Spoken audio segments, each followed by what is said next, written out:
Hi, I'm going to read No More Training Wheels. On Monday, Alvin said, "Today is the day. No more training wheels." Alvin's little brother Spike clapped his hands. "Gurgle, gurgle," he said. Alvin climbed onto his bike. His dad took off his training wheels. "Ready to roll," said Alvin's dad. He held onto the back of the bike. Alvin pushed off with his left foot, then his right. Alvin's dad ran alongside the bike. Then he said, "When you are going fast enough, I will let go." Alvin started to sweat. He imagined himself crashing. He imagined himself in the hospital wrapped up like a mummy. He could not speak. He had to eat through a straw. Alvin stopped pedaling. "What's wrong?" asked Alvin's dad. "My knees are weak," said Alvin. "I think I am coming down with the weak knee flu." "Okay," said Alvin's dad. "But remember, son, nobody likes a quitter." On Tuesday, Alvin's friend Max came over. They dug up worms. They built a fort out of rocks. Alvin's little brother Spike watched from his playpen. "Gurgle, gurgle," he said. Then Max said, "Let's ride our bikes." Max's bike had a blue horn. It had an orange seat and no training wheels. Max jumped onto his bike. "No more training wheels?" asked Alvin. "They're for babies," said Max. "Race you to the corner." He took off down the block. "Max is right," Alvin said to himself. "Training wheels are for babies." He pushed off with his left foot, then his right. His bike started to wobble. Alvin started to sweat. He pictured himself smashing into a mailbox. He pictured his head stuck inside with all the letters. The mailman could not get him out. His parents could only see him when they had mail to send. Alvin stopped pedaling. "What's wrong?" called Max from the corner. "Our house is on fire," said Alvin. "I have to save my family." He ran inside. "Where's Max?" asked Alvin's mom. She was working on the computer. "He lost a tooth," said Alvin. "He had to go home and wait for the tooth fairy." Alvin's dad looked up from his paper. "I saw Max riding his bike," he said, "without training wheels. Do you want to practice, Alvin?" Alvin shook his head. "It is too windy," he said. "I think a tornado is headed our way." "Okay," said Alvin's dad. "But remember, son, nobody likes a quitter." On Wednesday, Alvin said, "Today is the day. No more training wheels. And this time I mean it." Alvin's little brother Spike clapped his hands. "Gurgle, gurgle," he said. Alvin climbed onto his bike. His dad held onto the back. "Ready to roll," said Alvin's dad. Alvin pushed off with his left foot, then his right. "This time I will not tell you when I will let go," said Alvin's dad.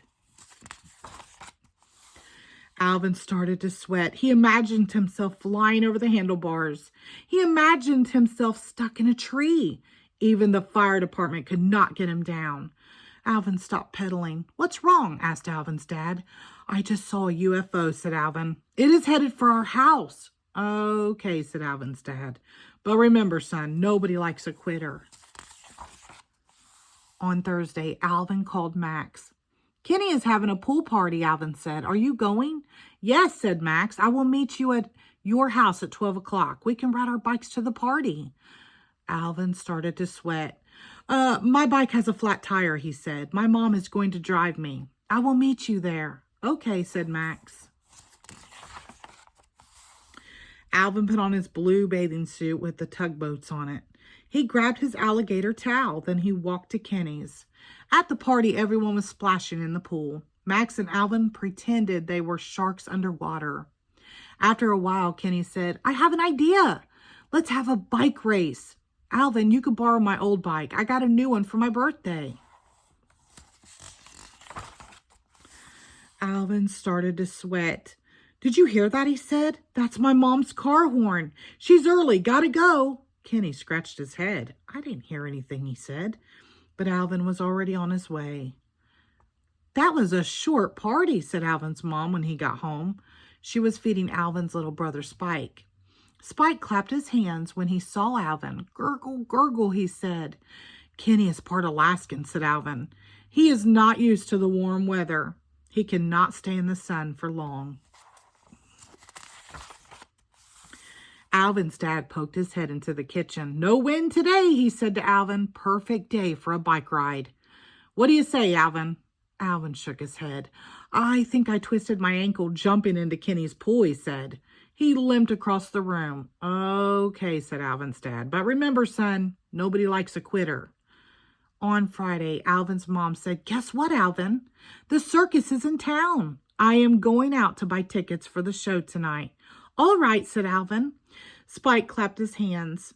Alvin's mom set up Spike's playpen on the front lawn.